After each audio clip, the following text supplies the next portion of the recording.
There are points and there are counterpoints, but there's nothing quite like the point after on Super Bowl Sunday. Truth. He may not have been the MVP of this game, but I think we can agree that Saquon is the Eagles MVP.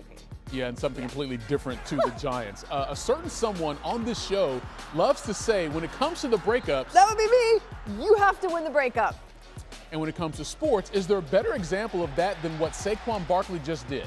Not only did the Giants let the most talented player they've had on their roster in a generation skip town for free, then they had to watch him dominate the league in record fashion with the ops. Oh, it got worse, because Saquon also helped that rival squad get back to the playoffs, something the Giants haven't done since 2022, and then Saquon and his new family won the whole damn thing.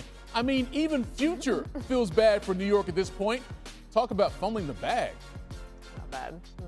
Now, all of that is probably going to lead to a tremendous new anthology of songs from one very heartbroken pop star with ties to Kansas City. And yeah, the Chiefs, they were barbecued. They were dismantled. Much of this game looked like early CFP games, but Kansas City's a dynasty. And you don't make it to 3 straight Super Bowls by accident.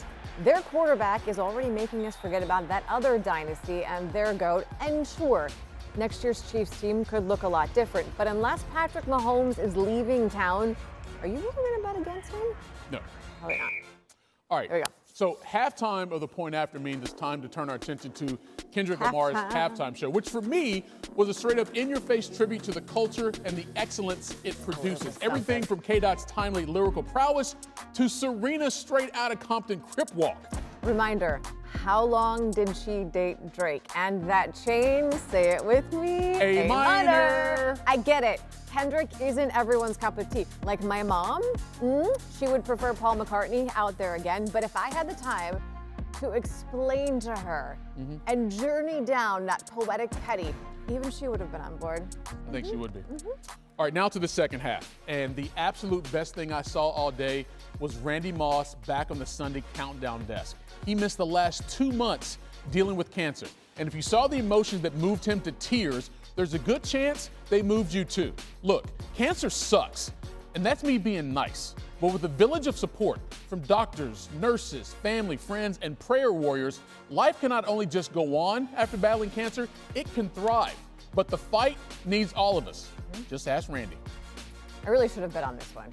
Because is there a more pick-me player in the NFL? Of course, news about Aaron Rodgers' future was going to come out today.